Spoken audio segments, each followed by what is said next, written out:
Guys, Deluded Guna, YouTube's N'Golo Kante. Now, you've seen the next video where I'm wearing this stuff, I'm talking about the Dortmund guy.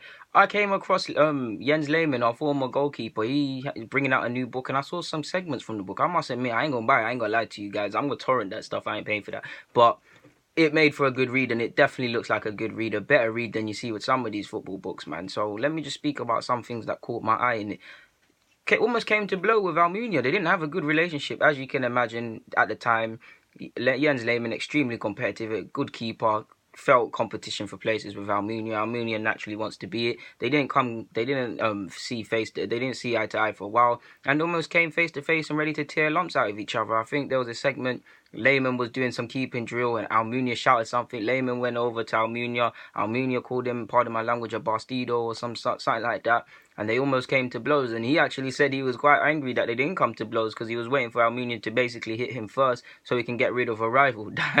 That's elite mentality to a degree, I can't lie. But the things that really caught my eye away from that is Gallas. I told you guys I hated Gallas, and some of you said I'm crazy, but it's now to see. I don't think Jens Lehmann hates him, but to hear him speak of him like that, maybe you lot will hate him too. He called Gallas essentially behaving like a spoiled brat. He said they found out about him gaining the captaincy in the paper, and they all were sighing in disbelief because they knew what time it was. Now, obviously, he's talking about Gallas being a baby in relation to when in 08. Our title challenge, we went from first to finishing third. Ultimately, our title challenge went to pieces, and Gallas is sitting on the halfway line, refusing to go to the tunnel, just acting like a child. And to which he said, any normal defender in the world, any other defender would have standed on the box ready to parry, clear a parried penalty. But not Gallas. I can't lie. I don't know why Gallas was even wearing number 10. I hated him.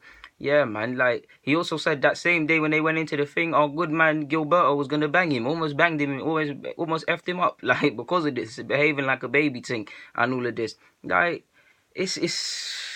I'm not fond of Gallas at all. On top of giving us 5 mil and Cole, I'm not fond of Gallas and things like this. Yeah, I really hope Gilberto banged him, man. Like, I hope he snuffed him and gave him some serious digs.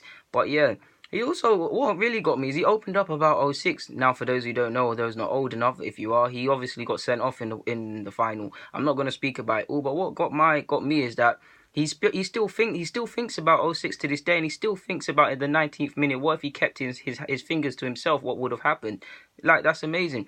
He also said he felt like the loneliest person when he got sent off. He's like, he couldn't. I think he said something about he couldn't hear anything.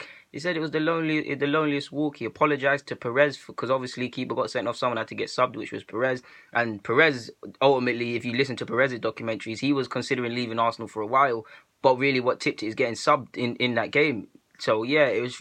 Imagine if we did win that or certain things didn't happen, what it would have meant for certain careers.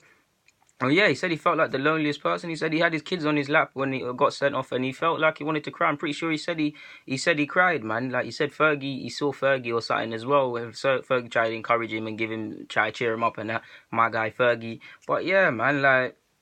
He also said as well, two things that got me. With firstly, I'm going to speak about Wenger. He said I think he said Wenger thought that the game was done at 1-1. Like, he knew Spurs, Barcelona were going to win it and getting on top of us. That's really defeated from Wenger, and that's telling. I don't know if I believe that because of what Wenger says, but that's a bit beaky. But Almunia, he also said, now I don't know if it's because he's not fond of him, but he also said he knew what time it was in regards to Arsenal losing the game.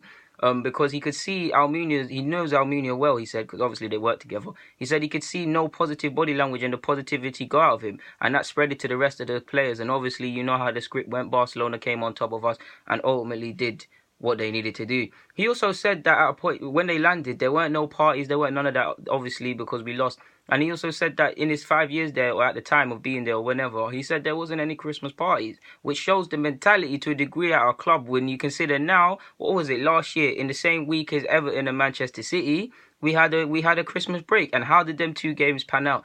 That shows you where we were as a football club, or not even that, because we weren't necessarily better than we are now. But that just shows you mentally where people were at, mentally what people were on in this side, rather than this whole, yeah, it's Arsenal. I say I play for Arsenal. I get free stuff. I get free kits. I'm playing for one of the best sides in the world. Like, it really got to me. I will torrent that book. In fact, you know I'm going to support Lehmann. I'm going to buy that book. But yeah, there's not much anything else for me to add, guys. I just thought, let me just bring it to you guys, really. I mean, if it's a bad video, I apologize. But thank you very much for watching regardless, guys. DG, I'm out.